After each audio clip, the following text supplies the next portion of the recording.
So I don't think that SEO is going to die as an industry anytime soon. Um, Basically, like if there's an index and it needs to be sorted, like SEO is going to be around. Because there's two sides to attribution, right? There's people like diehard attribution folks, and then there's people who are like, yeah, you're probably wasting your time. There's so many different models that you can do, but there's so many flaws in every model. Now I just keep my head down and I focus on like how can people best use our product? And like that's kind of all we really do with our content is just like where does our content fit into people's journeys? How does it solve people's problems?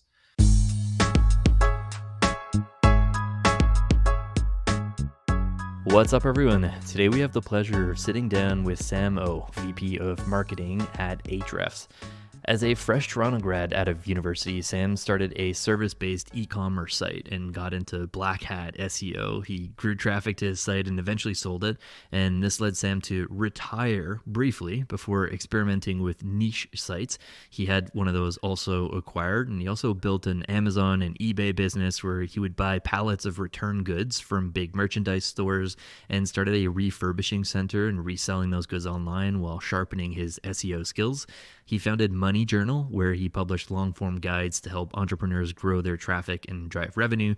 This naturally led Sam to co-founding a successful SEO and digital agency. But after a while, he was on kid number 2 and realized he wanted to leave the hustle lifestyle a little bit.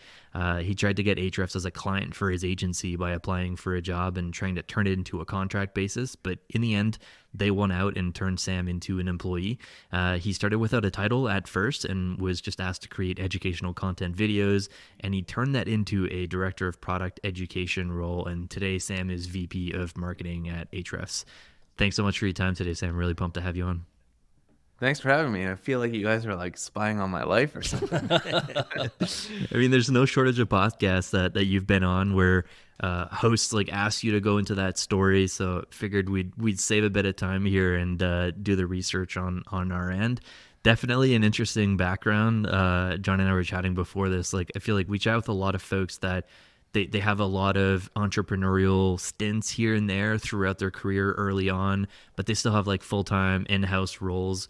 You kind of did the opposite, where you actually started a bunch of businesses and an agency, and then you fell into an in-house role with an amazing company. So definitely don't blame you for that. But talk to us about the path and how much having kids played into that decision to kind of slow life down a little bit, maybe.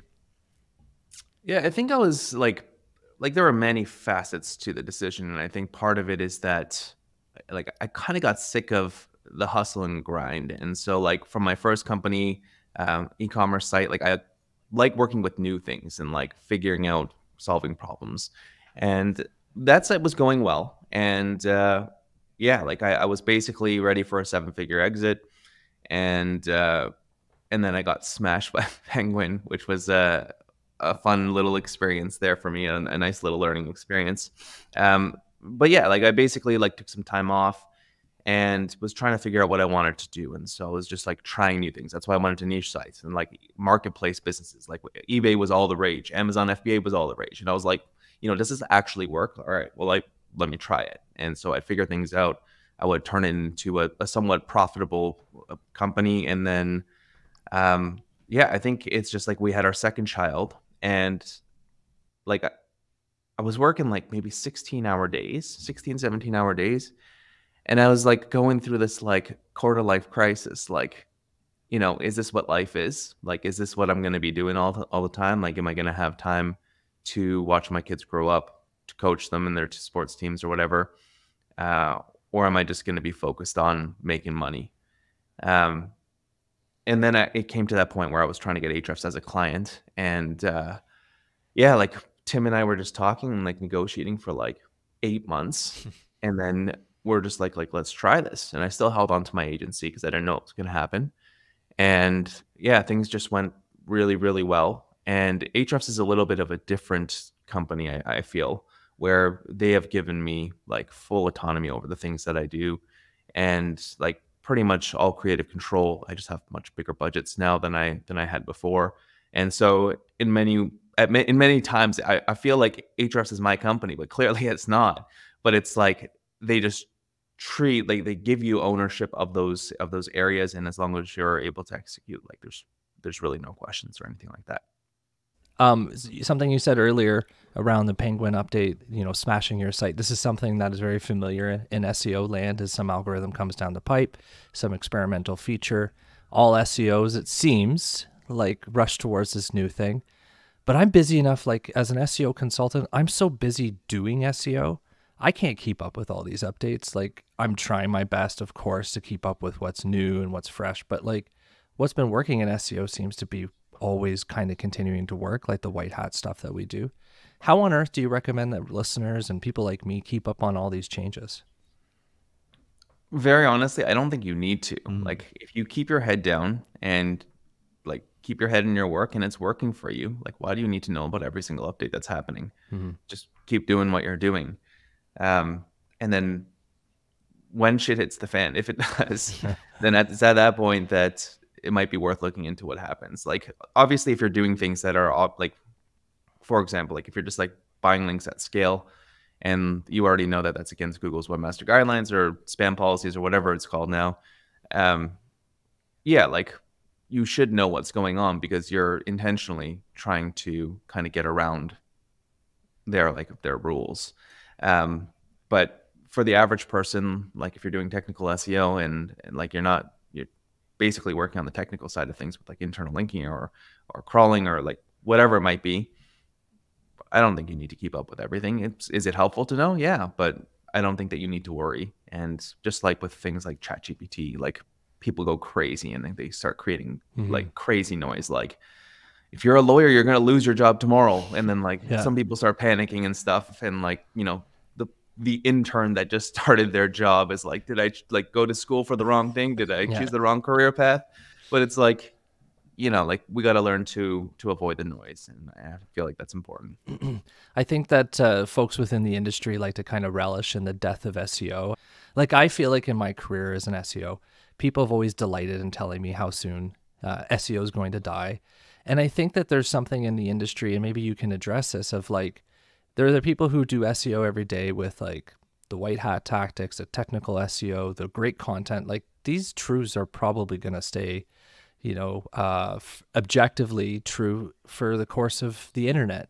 However, there is a subsection of SEOs who are always on the latest thing, doing black hat tactics, giving the rest of us a bad name. What do you think about this? Like, do you think SEO's got a lifeline? Do we have an expiry date now with AI? Where do you land on this? So I don't think that SEO is going to die as an industry anytime soon. Basically, like if there's an index and it needs to be sorted, like SEO is going to be around. Like people need to do that, whether it's Google, whether it's YouTube, Pinterest, Reddit. Like in the end, they all have search features and people are optimizing for that, right? Like being an SEO, that Reddit has had like insane traffic that has happened over the past many months now. And so now people are like, there are spammers now that are abusing Reddit, but then there's also people that are optimizing for Reddit SEO, whatever that might be, and for however long that might last. So I don't think it's going away anytime soon. As for the people who just like want SEO to die, like I feel like there's this on like everything. Like even with the stock market, there's bulls and there's bears. And like if you read some of the comments like on some of these forums, it's hilarious. Like people are trying to like get you to sell, like crash incoming. But it's just like whatever their purpose, like whatever their motivation is, like I don't really know. For some people, I understand because like people are complaining that Google search results are getting worse. Part of that is because of copycat content. And from the perspective of an SEO, we're thinking about search intent. Like Google is telling us that searchers want to see a tutorial here, but like a tutorial on how to do keyword research, which is targeting mostly beginners. Like, so you can't really get into the advanced tactics and stuff. Like everyone ends up just kind of slightly copying each other. It's just told in different ways.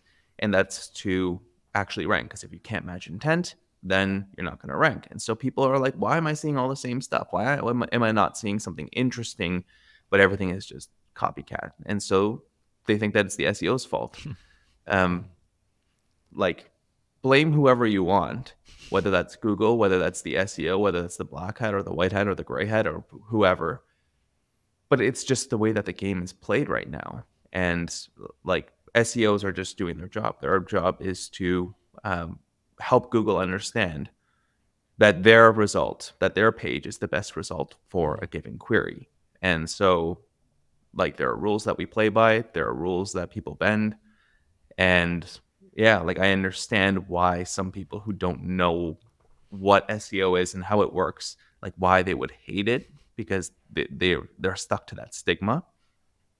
But yeah, it's here to stay for as long as I think. I don't think that like we're being replaced tomorrow, like lawyers.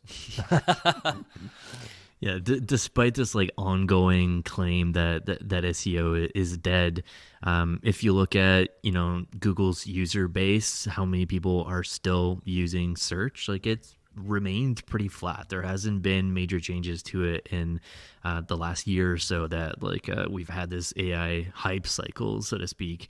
But I wanted to ask you, like, considering this like flat usage, how should content marketers and SEOs adapt in this like AI age where this idea of like creating informational content possibly is starting to change the game for a lot of SaaS companies, right? Like you require technically less writers and potentially more editors. There used to be a world, I think you came up around this time also, where like you'd be able to like assign $1 to the writers that you're adding on your team, because you know that if you're ranking for this keyword and you have a certain amount of articles for that, and a writer can create X amount of articles per month, those articles have this average of conversion rate and they're driving this dollar. So like you could assign a number to content writers, but it's such a different game today with ChatGPT, or a lot of the folks are thinking about this differently, because the scale of creating informational content, where ChatGPT is pretty okay, like not story based or emotional based content. But yeah, just curious your thoughts there on this idea of potentially a world where we start to have less writers, less content folks, less SEOs, and more editors that are editing SEO based content. Like, what advice do you have for content marketers and SEOs listening, and how can they future proof their careers in this world? Yeah, so a lot to unpack there. I think with content marketers and the idea of future proofing, Ryan Law, who works at Ahrefs, he wrote an article recently called, I think it was like "How to Stand Out in a Sea of AI Content" or something like that. And I agree with his three core points, which I believe were effort, experience, and experimentation. And I think that was kind of his idea of like, this is how you can kind of stand out. And I stand by that. So when we're talking about informational content, like we talked about it just earlier, is a lot of it is naturally going to be the same. Like, how much like information gain really is there on a topic like how to tie a tie? Like, how are you going to change someone's life compared to the way that the other 10 to 3,000 results are saying the same thing? Like, how to tie a Windsor knot. Like, we all know how to do that. But I think where effort really comes in here is understanding who that user is and what they really want to see. So for us, at least for myself at Ahrefs, when I first started creating videos, like one of the things that I put a ton of effort into for like 3 years, like I was relentless about flow and about like simplifying concepts, because like people look at SEO and they're like, that's complicated, like that's computer science, man. And I'm like, it's not as complicated as it has to be. And when you do that, you make something like SEO, which is, yeah, again, something that people look at as complicated. You make it more accessible to the general public. And people keep coming back because now they're learning. They're trying things. They're like, this actually makes sense to me for the very first time. Like, I've tried to learn this for 10 years, but now it makes sense. The same can be said for things like budgeting or personal finance, like things that people are interested in and everyone should care about to a certain extent. So I feel like effort can be done in many ways. As for like experimentation, recently for our more recent YouTube videos, I've kind of pivoted from like tutorials, because I feel like I've said everything that I need to say. Like anyone can look at our tutorials and they can learn SEO and they can get hundreds of thousands, millions of visits if they're able to execute on what's taught there. Like nothing is revolutionary. Like it's been very much been the same for the past like 15 years that I've been in SEO. But now I'm getting into experimentation, and the effort is there in trying to do storytelling. And so now I'm trying different tests. I'm sharing how that works in somewhat of a story format. And I feel like, and naturally, like if you look at our latest videos, the last few where there were more experimental have done significantly better. Like retention is much better. More people are interested. And yeah, so that's kind of working out there. What was it? So effort, experimentation, and experience. And so yeah, I think that the experimentation or the experience comes with the experimentation. And like people are afraid to get things wrong. But like if you want to get good at anything, you have to get it wrong more than you get it right. Like you just got to put in your reps. And like if you're like putting in this content and you're taking like hours and hours and days to write this masterful piece of content, like, and if this is especially like your first year of writing content, I promise you that like months later, a year later, you're going to look back and be like, this is terrible. Like no matter how good you thought it was. And it's just because like if you look at each whatever content you're creating. So for me, I do mostly videos now. So when I create a video, I always look back at that video, the retention graph, and I see where people are dropping off. And I try and make guesses like, why are people dropping off here? And then the next video, I just try and make it 5% better, 10% better. What was it that made like all of a sudden like this graph, I guess from here, it goes like this and then it just goes like this. Like what made this happen? Then I'll go and I'll watch that and I'll like obsessively like discuss with people like what is going on in this one area? Why are people dropping off here? Oh, I just drag things on too long. Okay, let's cut that down next time. Or let's try and rework this thing. Sometimes it works, sometimes it doesn't. But each time it's progressively getting better. And I feel like that's kind of like it's the compound effect of effort. And like through that effort, you gain experience. And so I feel like those three things are like not just future proofing in content marketing, but like future proofing in your career, wherever you might be. Is that I feel like, yeah, you can. It's underrated to try. And I feel like a lot of people just go and just try and meet status quo, fly under the radar. And yeah, so that's how I feel like it would work well.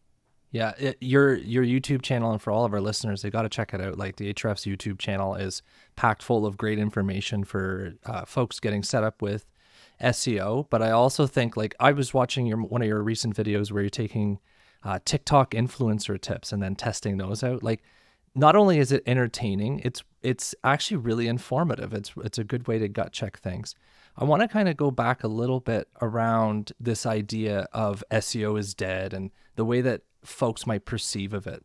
The way you were talking about SEO there, particularly around the experimental kind of aspect of things, I feel like the actual skill set for a lot of top tier SEOs isn't creating content that ranks. Obviously, that's a core part of what we do, but is understanding what people want to find when they're searching for content.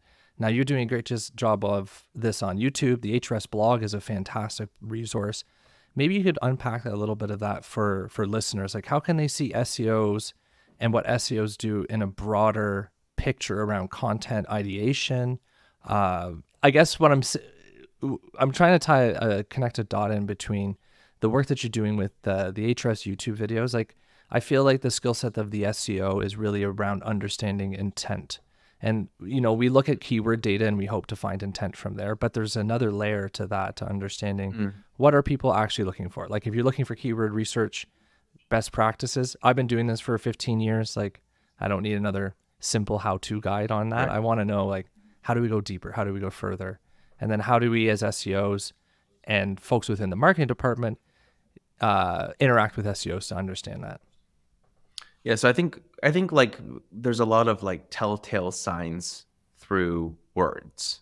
So through a query, we can understand where somebody is in their journey of whatever it is. So let's take the example of like somebody who's getting into landscaping.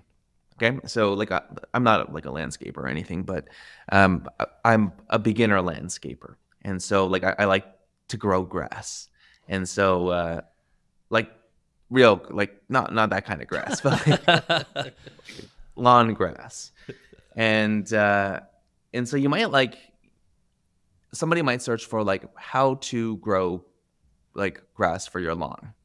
So you already know that this person is a beginner just from that query. Like a professional landscaper is like, dude, that's like the easiest thing to do. Like, how do you not know how to do that? And then you say like, which like type of fertilizer is best, or when should I plant grass seed? These are all queries that tell us that this person is a beginner. And so the way that you're writing, like a professional landscaper is not going to be searching for these things, or I hope they're not. They're going to be creating more like intense content, or they're going to be like looking for more like intense content and more very, very specific content around like soil pH and like, you know, how to raise soil pH by like 0.4%, like, you know, things that you really need to get into. So I feel like the query tells us a lot. Then the SERP also tells us a lot too. So when we look at a SERP, there's people also ask boxes, and people often use this, and like I feel like people just get lazy with this kind of stuff rather than really thinking about it. But they'll see something like, so if we have like how to grow grass, let me actually just Google it and see what pops up. So like already it says the people also ask box shows me, how do you grow grass for beginners? So this is telling us a little bit of a profile of who this is for. So like, you don't need to try and impress people with how to grow grass. Just tell me how to freaking grow grass, right? Like, and tell me in the easiest possible way. Like the introduction, how do we connect with that person knowing that they're a beginner? Like it might be daunting, like being a beginner to growing grass. Like, I don't know what you would, I'm just making this up, but like, you know, you wouldn't be like, you're about to learn the most advanced tactics to grow grass. Like, like you don't need to. So the way that you speak to them, like, is the way that you connect. What is the fastest way to get grass seed to grow, right? They want fast results. How can I just throw grass seed down on an existing lawn, right? So what that tells me is they're lazy. Like, not that they're lazy, but they don't want to do a lot of work. So you want to give them an easy way to do it. You don't want to give them the most like detailed guide to have a perfect lush lawn, because that's not what the SERP is telling me here. And then how do you prepare the ground for grass seed? So that's probably a subtopic that should be covered. So we're starting to uncover like what people actually want to see when like they actually search for this. And Google is telling us these hints. And then we see videos. So should we have a video on this? Yeah, we'll probably create a complimentary video on creating grass. And like, I'm sorry that I'm using this weird example. It's just like kind of the first thing that was top of mind. But like, we start to see these things as we go through this SERP. And like, you look at the other results. And when you actually start visiting the results, then you might start to find interesting things in there as well. And so like, spending the extra 30 minutes to profile who is searching for this, and not every person is the same, but if you can get 80% of the population, like your user experience signals are probably going to be better, and you're probably going to get more clicks, and people are going to stay on the page longer, and whatever it might be. And people are going to naturally just like, I would hope that Google would eventually rank these pages higher over time, all other things being equal, like links, et cetera, et cetera. I love that you picked grass as an example here, and it segues really nicely into a question that I wanted to ask you about, like, at yourself as an SEO. How often with like ChatGPT coming out, have you still stuck to using Google to answer some of these questions versus using ChatGPT for that? Because your lawn care example, I use ChatGPT for it, like, and it was still kind of like last summer, so it was in a hype cycle, so I was like probably testing it out more than I should have been. But I was asking ChatGPT based on where I live in the world, where my lawn is in correlation to like how much sun it gets during the day. Like, give me a simple step-by-step approach. What do I need to buy? And what tools do I need to get there? And it ended up getting like pretty close, and I compared it after to like a couple of like how-to articles on Google. But I thought what the coolest part of it was, and I'm looking at like my notes right now with the output of it, is like it ended up giving me a list of everything I needed to buy and all the tools that I needed. And then I asked it to shop on Home Depot, like local lawn care stores or whatever, and give me a list of like what that budget would look like. So I don't know, just curious there, like as an SEO, how often do you go to ChatGPT for some of these queries versus like sticking to Google?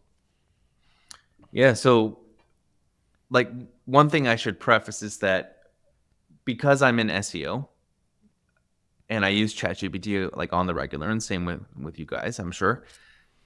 Like, we're not like the average population of Right. people who are doing this kind of stuff, right? And so I feel like sometimes we feel like we are, because when we talk to each other, it's like, I get you, I get you. I was doing the same thing last year Yeah. with ChatGPT, but it's like, for me as a regular like Google user, ChatGPT user, yeah, I do have certain, like when I'm doing things that are very specific, and I have like, as I'm growing the grass, for example, like I'm like, oh, I'll be doing it. Like, should I dethatch first, or should I like aerate first, or like I don't know what to do.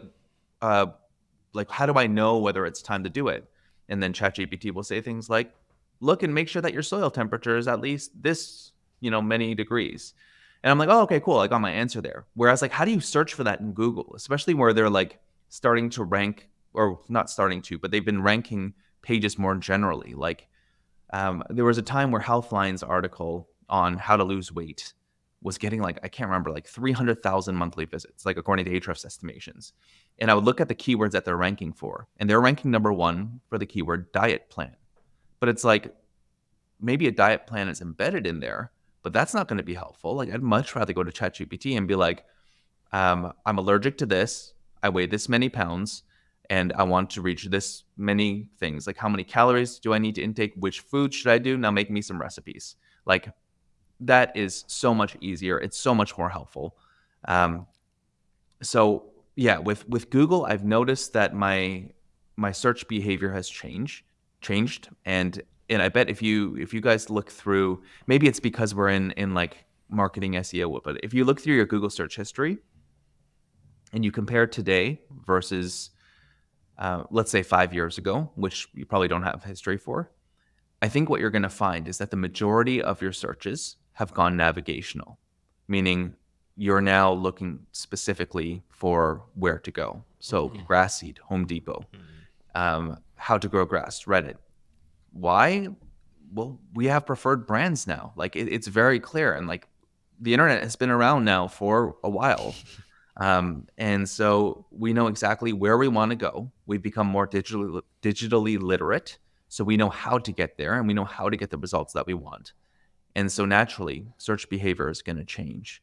And so like when I'm looking for navigational queries, like if I want to find a Mexican restaurant around me, I'm not going to go to ChatGPT for that. I'm going to go to Google, and I'm going to go through reviews. When I'm in Best Buy and I want to buy a new camera or whatever it is, and I don't know whether this one's good or not, it's on sale, but like I don't know if it's good, where am I going to go? I'm going to go to Amazon. I'm going to go to YouTube, and we're going to start looking there. And so I feel like with so many sources of content in so many different formats, just naturally, like the way that we search in Google is changing. So being an SEO, yeah, of course I still use Google, but now I also have these other tools like ChatGPT. But I've always had other tools like Amazon.com to do my searches and research as well. So yeah, I feel like our search behavior is naturally going to change, and it has changed, but it's kind of been sneaky under the radar for a while. I think it's a pretty fascinating discussion to have, and I think it comes back to the earlier question I had around like, how do SEOs divine the intent behind what's happening on the queries? If more and more people are going to ChatGPT, like SEOs again, I think are challenged to come up with ways that people are looking at intent and what are people actually looking for. How do you see, I know you mentioned like we're in this bubble. We think that ChatGPT is the bomb and we're using it all the time. But I think there is a broadening impact around this. Like you said, like navigational searches, the rise of Reddit, these ideas of going to forums. Do you think we'll see the broadening of the SEO's mandate? Do we'll see like SEO not just being like, hey, like for the last 15 years has been SEO is about Google. But now we're going to start seeing more and more SEOs thinking, like, you work on YouTube, working on Reddit. Like, are we just going to become more about like optimizing content for the audience wherever they may be? Personally, I think it should have always been like that. Like, I think that we should have always been going for multiple touch points. Like, naturally, just over time, like, if you think back to, I don't know when you guys started like in online marketing or like were in that world, but like when I was starting, there was a lot of those like, hey, look at my boat, like buy my course, like, and there's like the scammiest kind of page, and people are like, click, click, click, yeah, I'm gonna buy this, and so it's just like people were like, all you had to do was focus on SEO and ranking that page. Like when I had my e-commerce site, and I just had to rank for the product name, and like literally it was like printing money. And I didn't have to try and sell anyone. I didn't have to try and educate anyone. I literally just had to rank for it. But now it's like, you still got to rank for it. That's definitely helpful. But like, they're not just searching on Google anymore, because they can go and search on TikTok or on Instagram, or they might just scroll through it on Twitter or Facebook or wherever. And so I feel like Google SEO, like, it's still important. And I think for the foreseeable future, for the probably for the rest of my life, it will be relevant, and I feel like it's still important. But I do think that diversification is also important for the purpose of hitting as many touch points as possible. And I think there's like, I read a study every year where it's just like, now you need 100 touch points, now you need 580, now you need 10,000, now it's impossible to measure, and attribution is a joke. Like, it basically become that way over time, is we can't measure it with, like, we can't attribute like, oh, it's my video that made somebody convert. Like, was the last touch? No. Well, did you hear us on a podcast somewhere? Like, did you see someone tweet about us? Were you at a conference and like we weren't even there, but then the person beside you just looked at his laptop and you saw that he was using Ahrefs, like, and you were wondering what that was. Like, we don't know anymore. Yeah. And so the idea is just to be everywhere. And search is amazing because the ROI can be insane, because like once you're ranking, like, it's not a set it and forget it kind of thing, but like, it's free traffic, it's organic traffic that you get for high intent queries. And so, yeah, I feel like it's still important to do that. And some people will convert on the first visit, but now most people aren't going to. So you kind of just got to be everywhere. You got to educate. And yeah, I love your tricky point world. I love your point about attribution there, Sam. Like, it's a topic we go down on in several episodes on the show, being kind of a marketing ops, Martech focused podcast. I want to pull that thread with you if you're cool with it. I've heard you talk about this before on other podcasts too. This idea that Ahrefs is like not even using GA to track like where, even website traffic, like how people are coming to the page and stuff. How is this compared to like how you were doing this when you were running an agency? Like, obviously your clients probably asked you crap like, the work that you've done, like how much revenue did that drive? Like, how are you proving the results of that? So like for listeners that, are listening and thinking like, I would love to work for a company like Ahrefs, where Tim and Sam are just like, hey, I could give a shit about attribution. We just kind of see revenue go up and we assume that like the content we're doing is doing good. Like we're doing the right thing. Revenue is going up. Like, why should we worry about attribution? Like, how do listeners convince their teams and their bosses to do that when like all they care about is performance-based marketing and last touch and multi-touch? Like, I would love your thoughts there. Yeah, this is a really, really tough question. And it kind of reminds me of that whole thing that you were asking about, like, why do people want SEOs to die or something like that? But it's like, it's the same thing as that there's two sides to attribution, right? There's people like diehard attribution folks. And then there's people who are like, yeah, you're probably wasting your time. Yeah. So I think this actually comes from the top. So our founder and CEO, Dimitri, he was the one who really challenged this, I believe, within the company. And when I joined in 2018, I had a very tough time adjusting to this idea of no attribution. Back then, I think we had Google Analytics, but like it wasn't set up properly, and like yeah, it was never a real priority because like basically what I said before, like how do you really know what caused, like what was the driver of that? How do you assign a value to that? And like yeah, there's so many different models that you can do, but there's so many flaws in every model. And sure, like it's like I don't want to say it's probably better to know, but it's because like bad data can lead you to worse decisions.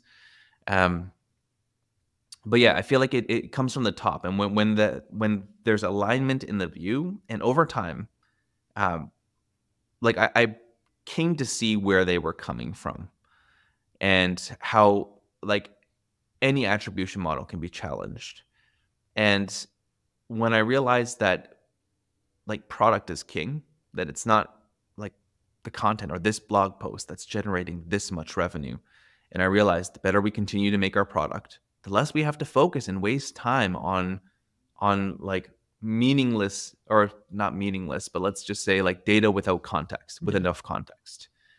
And that's kind of what's happened is now I just keep my head down and I focus on like how can people best use our product?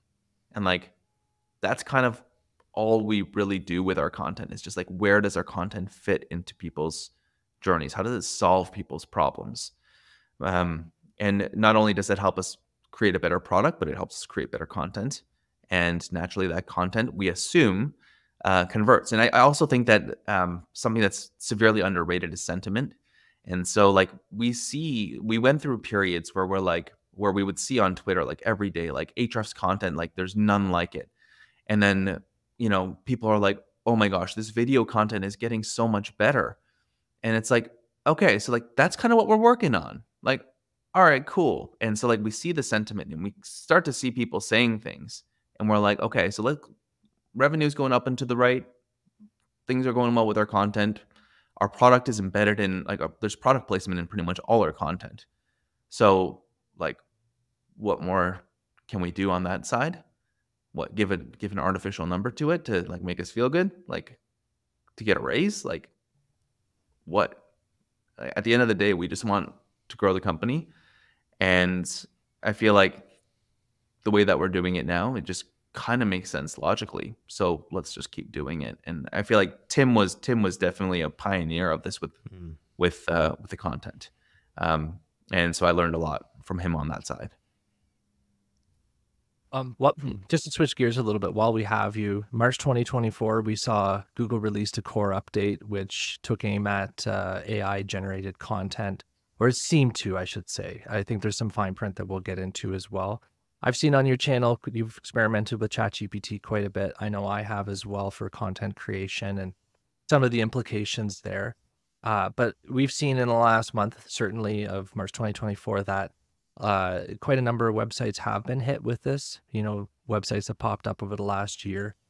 Yeah, so it's a bit of a hot topic, but I know I myself was starting to feel this pull towards what I kind of felt like were more black hat tactics. Like I didn't really want to use GPT to create content, but it felt like competitively to keep up with everybody else, I needed to start jamming my content full of GPT-isms instead of just using it as like an assistant or an ideation partner. What do you think about the future after this core update? What's your take on the update and the impact it's having on SEO right now? Yeah, so I think like it's interesting because I feel like Google was just being Google.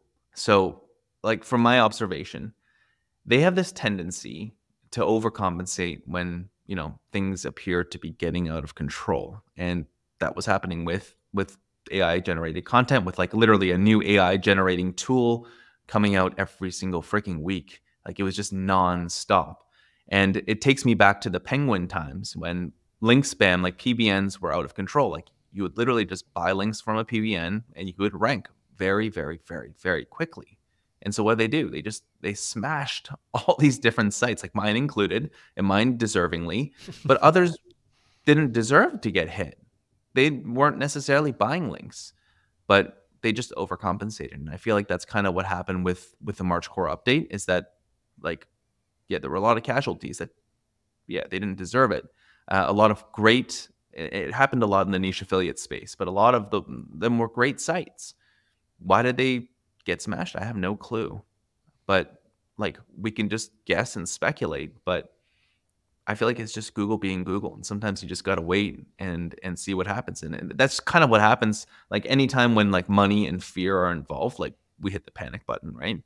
And so people start like disavowing their links, even though like they weren't. But it's like, are you confessing to Google that you were buying these links before? Like what are you doing here? Are you start pruning your content that like you might have thought was low quality, but like, was that the one that was low quality? Was that even what you were hit for? Like, just relax and let's kind of see what happens. And so like in terms of like AI content and whatever, like I don't think that no matter what Google says or does, it's not going to stop people from using AI to create content. Like this is like crazy, like what you can do with conversational AI and like the content that you can create. So I think it's here to stay, and I think a problem is the way that people use it. So people want to put in like some one single prompt, hero prompt, generate an article on X, and then to all of us and have this amazing content. But like that's just not the way that it's meant to be used. And so that kind of content, yeah, is it possible for Google to know what that is and detect it eventually? Yeah, probably. But like as AI gets better, and it's getting better fast, and as people start to understand like where AI actually fits in content creation, it's going to be an unstoppable force. Like I don't think there's any stopping it, and I don't think there's a point in trying to resist it either. For me, I use AI in my content, but I use it mostly for research. It speeds up my research process like crazy. And yeah, like I've like if you in the more recent videos, like winning featured snippets, like I think AI is better at that than I am. So why would I try and do it? That doesn't make any sense. It's better content for the user. So why am I going to give them worse content just to say that I wrote it with my hands? Like that doesn't make sense to me. So I feel like as people start to understand like the real use cases of AI, as they start to like really find like new ways to use it in their existing workflows. Like I've said this for a very long time, and like this is maybe an unpopular opinion, but like since ChatGPT came out, like I feel like freelance writing is a dying industry, and it's just that like I said it from the beginning, like since February I think of 2022 or whenever ChatGPT came out. Has it already been over a year? Jeez.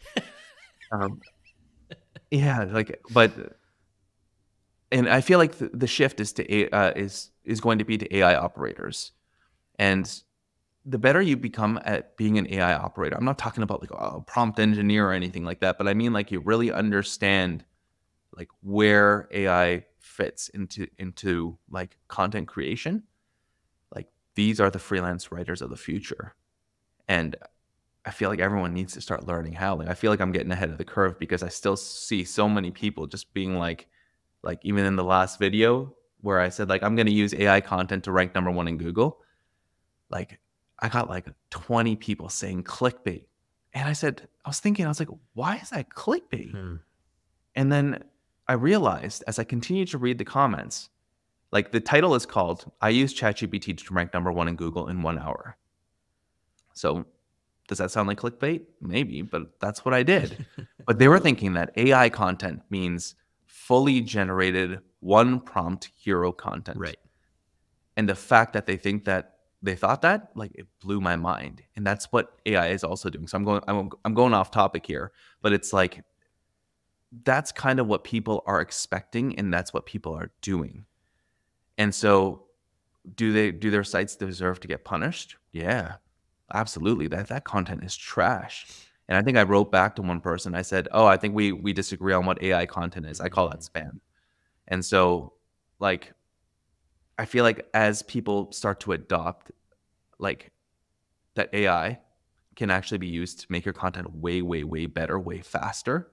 I'm not talking about just hiring an editor, like generating one content through one sentence or paragraph and then hiring an editor to do that. Like, I'm talking about actually like engineering your entire post in sections and going through these different points and having like conversations. Like, do you think that this, or like I used it for one of the videos where like I couldn't think of a good example. And I was like, and then I think I used the prompt, like, I was like, I'm writing a script on blah, blah, blah, blah, blah. And I need an example to really drive home this point. Can you give me an example using a company that most people will know? And boom, they give me an example with Apple. They give me an example with Groupon. Made my content better, right? And then I worded it however I would say it. But like, why are people working on like focusing on this like write me the best blog post ever on how to tie a tie that will change someone's life? Like, you're not going to do that. So don't try. Like, just use it Use it for what it's good at. Yeah, thank you for your comment. Thanks for engaging on my video. But clearly, you didn't watch my video if you think that that's what AI content is. Like, at least watch 5 minutes and you see what I'm actually doing here. It's interesting though, because like those comments where people are like, "This was misleading," have like the most upvotes, and I'm just like, interesting.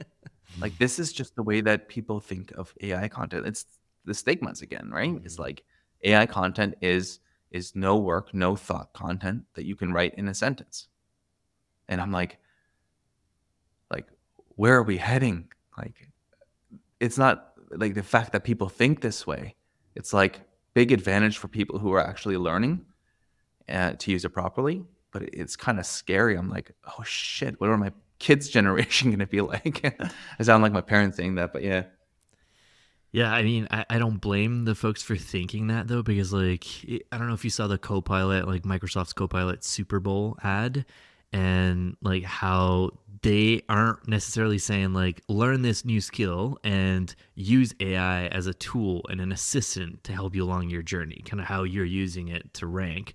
They're essentially, like, portraying all these, like, young folks naturally learning how to like code a new game or like how to like create concept art, and they're essentially saying like learning is really hard, use our AI Copilot to do things for you instead. And it's perpetuating this idea that AI is replacing this learning, and yeah, I think it's unfortunate for sure. It's what sells, right? Yeah. Sam, this has been super fun. We're looking at time, and this has definitely flown by. JT, you want to hit him with the last question? Yeah, Sam, you're a VP, an agency owner, a father of 3, an avid golfer, world-renowned YouTube creator, Ahrefs channel. Everybody should check it out. One question we ask all our guests on the show is, how do you remain happy and successful in your career? How do you find balance between all the things you're working on while staying happy? World renowned. I don't know if I've ever been called that, but thank you for the kind words. I don't know if that's true, but yeah. So I think the number one thing for me is self-awareness. So naturally with YouTube, like I don't remember how many views we're getting each year, but I think it's like upwards of like 5-6 million or something like that. So a lot of people have seen me. And naturally, the more people that see you, the more trolls there are. And like, I freaking love it, because it's like, it's the idea of like, I'm not Beyonce, I'm not like Sasha Fierce, but it's the idea of like having a different identity when I look at my content. Is I know who I am, like who I actually am, and I know whose opinions matter to me. It's my family, my friends, the people that I love. And so naturally, like I see great comments come in about our content, and then I see awful comments come in, and just knowing that I don't care what anyone says because it doesn't define who I am. And I feel like a lot of people, especially YouTubers, they burn out because they let it get to them. Mm-hmm. And I feel like that really keeps me grounded and unfazed. I love it when people leave constructive criticism. I'm happy to discuss, and I'm happy to agree to disagree, and I'm also happy to say that I was wrong. So I feel like that really keeps me sane. As for balance, I think a lot of that is just like it's health related. So like these days, for the past like 2 or 3 months, I've been obsessed with morning routines and just like scheduling things in, and it's so underrated. Because like before, like I was always that person who's like, no, I'm spontaneous. Like I don't need a routine. Like got to roll with the punches. Like, you know, that kind of guy. But then just recently I was like, all right, so like what would happen? Like, okay, so I need to do these 5 things throughout the day. Like, what does that look like in a day? And so I started like printing up these like printable weekly calendar or like hourly calendars.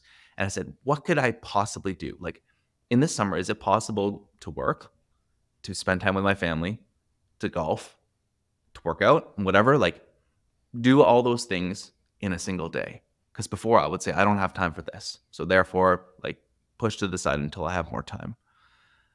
And so after I started doing that and kind of optimizing that, I feel like balance, like I just feel a lot happier in the sense that like my life feels balanced, that I get to do a little or a lot of everything it feels. That requires me to now wake up at 5 in the morning. But it's like, you know, doing that I feel like has been game changing for balance, for health, and for overall happiness. Love it. Ignoring the trolls and focusing on people whose opinions actually matter and embracing morning routines. Awesome advice, Sam. Really appreciate it. Thank you so much for being on the show today. We'll share links to all the stuff you're working on, obviously the Ahref blog and the YouTube channel there. I feel like we could have kept picking your brain for several hours now, but definitely appreciate your time. Thanks again. Thanks for having me.